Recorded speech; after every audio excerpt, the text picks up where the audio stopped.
Welcome back, everybody. All right. Well, the beta is coming to a close, and this next update is coming next week where you can find everything that we've talked about in the beta. Of course, the skill trees are now added into more characters than just Wilson. So lots of surprises. If you have no idea what's going on, you're going to find out next week in the main game. It says the next update for DST will be available next week on July 27th, 10 a.m. Pacific time, 1 EDT or EST. Of course, you have a little Woody here getting new skills. Wormwood looks sad, although Wormwood is getting new skills. And of course, Wolfgang is very strong and getting new skills, but still has small little legs and probably should not skip leg day.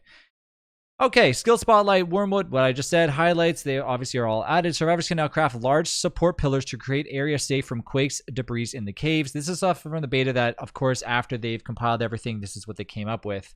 Equipment forge for the Bright Smithy and Shadowcraft plinth are now no longer prototypable and can be repaired using specific repair kits. When they reach a fully broken state, they can no longer be equipped until repaired. Very cool.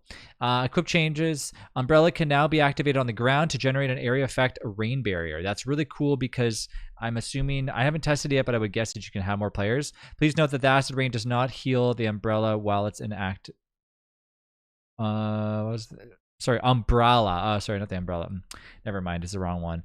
Void Cowl and the Void Robe no longer provide acid rain immunity and sanity equipment as well. Ramping Shadow Planar damage buff now only requires equipping the Void Cowl. I mean, basically some changes. Bright Shade weapons buffs now only require equipping Bright Shade Helm instead of the full set. Bright Shade Helm now prevents Charlie attacks when standing in darkness. This is actually phenomenal. Makes actually getting this item worthwhile. This seems to me the only thing that's worthwhile in my opinion, but maybe that's just me.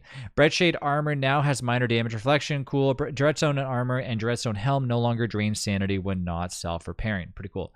As always, a big thanks to everybody for all the feedback and bug reports during the beta period. We're aware the changes to the update were going to be controversial and tricky, and we appreciate all the feedback and suggestions. Of course, update will bring a new animated short, bug fixes, and balance changes, and a new streaming item, the Nuvo Thulecite suit, which I showed in a previous video.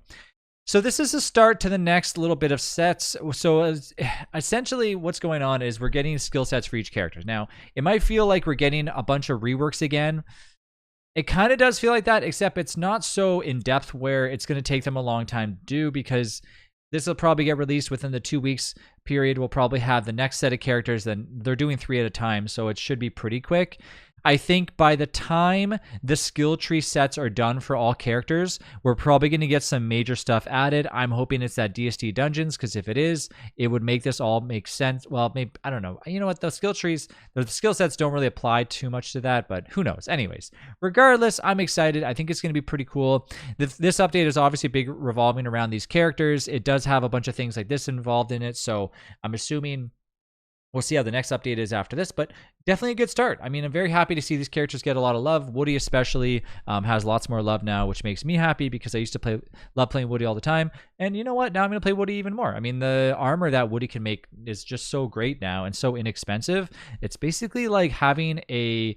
You gotta think, Woody's now almost like, well, not really, but like almost like playing Wigford. Wigford obviously can make their own helmet and all that other stuff, but you pretty much have a decent amount of protection with a wood helmet made of wood. Very inexpensive, very cheap, and just all around decent. Plus you have a walking cane that you can use. I mean, that's kind of good. Like, I mean, for me, Woody seems like top notch right now. So I can't wait to the other characters. I'm hoping the next set is Winona, Weber, and Willow. But I guess we'll wait and see. Thanks again for watching, and I will see you on the 27th of July.